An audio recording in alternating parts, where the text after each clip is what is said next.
Que a paz de Cristo Jesus possa estar sobre cada um de nós e em épocas difíceis e dias atípicos, nós temos que aprender cada vez mais a confiar nesse Deus maravilhoso. E é por isso que eu quero compartilhar contigo uma porção da palavra de Deus que se encontra em Apocalipse capítulo 15 e os versículos 1 e 2.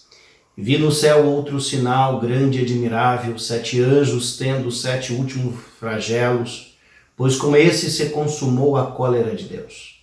Vi como que um mar de vidro mesclado de fogo e os vencedores da besta, da sua imagem, do número do seu nome, que se achavam em pé no mar de vidro, tendo harpas de Deus. E o versículo 3 diz assim: E entoava o cântico de Moisés, servo de Deus, e o cântico do Cordeiro, dizendo: Grandes e admiráveis são as tuas obras, Senhor Deus Todo-Poderoso. Justo e verdadeiro são os teus caminhos, ó Rei das Nações. E o texto continua de maneira impressionante. Sabe, João estava isolado na ilha de Patmos, um prisioneiro, um mártir cristão, separado da igreja primitiva, e possivelmente depois de um dia bem difícil, ele agora então começa a descansar, diante dele o mar Egeu, e ali João tem uma revelação que é impressionante. Deus anuncia para ele aquilo que seria o momento da libertação do povo de Deus através da manifestação da cólera de Deus, que nós chamamos as pragas do Apocalipse. Para os ímpios são pragas, são os flagelos, são o juízo de Deus caindo sobre eles devido à resistência e o abandono de Deus.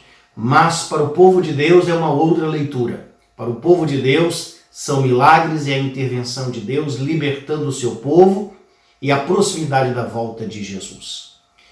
E a história aqui descreve uma cena impressionante, que é a cena de um cântico, o cântico de Moisés, o cântico do Cordeiro de Deus. Mas o fato é que Deus revela na realidade para João algo que vai acontecer no futuro, dizendo: as pragas vão acontecer assim, assim, assim. E antes da descrição dessas pragas, existe aqui a descrição do cântico do Cordeiro. Você sabe muito bem e conhece muito bem a prática, né? Eu não posso simplesmente cantar vitória antes da vitória. Não é algo comum. E aí, quando você olha para aquilo que João escreveu, você questiona: será que João aqui cochilou? Será que houve um erro de redação? Ele colocou aqui o cântico de vitória antes da libertação, porque o cântico aqui está localizado antes da descrição das pragas e da libertação. Quando nós olhamos a história como aconteceu lá na época de Moisés, nós percebemos que Moisés foi ao Egito e, como homem de Deus, pede para que o povo vá em direção ao deserto para adorar a Deus. E diante da resistência e endurecimento do coração do faraó, Moisés continua insistindo, mas Deus envia as pragas. Para os egípcios eram as pragas, para o povo de Deus eram a intervenção de Deus, os milagres de Deus, produzindo assim a libertação. Finalmente o povo recebe a permissão e o povo vai em direção ao deserto, mas o faraó se arrepende da decisão, volta atrás, forma um exército e começa então a perseguir o povo de Deus. Eles agora são encurralados ali porque eles têm as montanhas e eles têm diante deles o Mar Vermelho.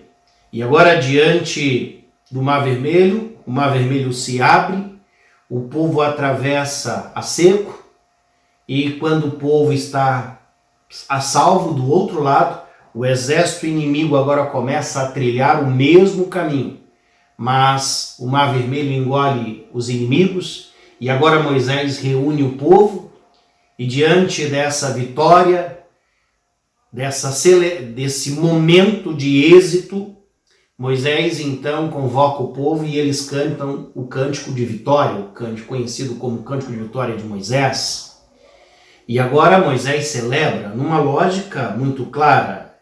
Houve as pragas, a libertação e o cântico. Mas aqui em Apocalipse existe uma inversão. O cântico de vitória está antes da descrição das pragas. Por que isso? Muito simples. João não errou. É a certeza de que o povo de Deus será vitorioso, que a vitória é certa. E essa vitória foi conquistada lá na cruz do Calvário. Por isso nós podemos ter a certeza de que mesmo diante de dias difíceis, nós temos o cuidado e a proteção do nosso Deus, porque a vitória do povo de Deus é certa. Que nós possamos clamar, que nós possamos buscar e que nós possamos cada dia mais estar mais perto de Jesus. Que Deus nos abençoe.